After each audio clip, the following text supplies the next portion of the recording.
যারা সিনেমা হলে সিনেমা দেখতে গিয়ে ভিডিও করো বা যারা ভিডিও রেকর্ডিং করে ইউটিউবে ছাড়ো, ফেসবুকে ছাড়ো, তাদেরকে বলছি বস এবার সাবধান হয়ে যাও।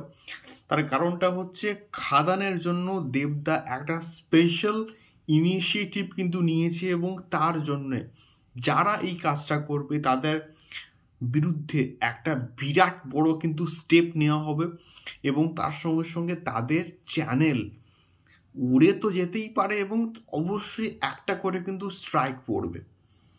তো ব্যাপারটা কি একটুখানি খুলে বলা যাক। সো যখনই কোনো বড় বড় সিনেমা আসে, যখনই এইরকম কিছু আমরা হয় বা পাইরেসির যে বিষয়টা হয় সেই বিষয়টা আমরা দেখি, তখনই রিসেন্টলি আমরা কিন্তু দেখেছি দরদের প্রচুর ক্লিপস, প্রচুর ইভেন পুরো সিনেমাটাই কিন্তু পাইরেসি হয়ে গেছে।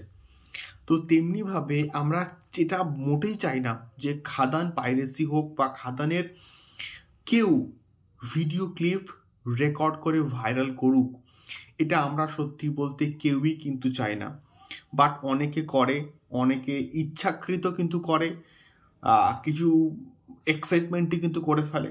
বাট এখন এই মুহূর্তে এই জিনিসটা কিন্তু বশ করাই যাবে না। তার কারণ কি? তার কারণটা হচ্ছে দেবদা কিন্তু অলরেডি কোলাবোরেশন করে ফেলেছে এআই প্লেক্সের সঙ্গে, যারা কিন্তু পাইরেসির বিরুদ্ধে কিন্তু কাজ করে। এবারে তোমরা আমরা বিশেষ করে যারা রিভিউ করি, তারাও যদিও ভুল করে কোনো কিছু স্টোরি এক্সপ্লেন করে দিই বা গল্পের প্লট লাইন খানিকটা বলে দিই, তো সেক্ষেত্রে এটাও কিন্তু পাইরেসির আন্ডারে পড়ে, তো তারাও কিন্তু কপিরাইট স্ট্রাইক খেতে পারে। তো এই বিষয়টা ইভেন আমাদের এক্সাইটমেন্টটাকে কন্ট্রোল করতে হবে এবং সবাইকে গল্পকে হাইড করে রিভিউ করতে হবে, রিয়াকশন দিতে হবে। এটাই হচ্ছে আমার মেনলি কাজ, যাতে করে আর 5টা দর্শকের কোনো প্রবলেম না হয় বা কোনো সেই ভাইবসটা, সেই জিনিসটা ফিল না করতে পারে, এটা যেন না হয় বন্ধুরা।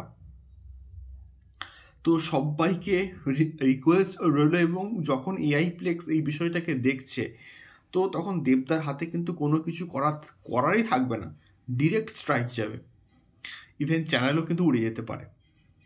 এটাই কিন্তু বেসিক্যালি তোমাদের সঙ্গে শেয়ার করলাম একটুখানি। দেখা হচ্ছে পরবর্তী ভিডিওতে খাদান সংক্রান্ত আরও প্রচুর ভিডিওস আসবে। কালকে খাদানের ট্রেলার আসছে এবং তারপরে অ্যাডভান্স বুকিং নিয়ে কথা হবে, অনেক কথা কিন্তু হবে। দেখা হচ্ছে পরবর্তী ভিডিওতে।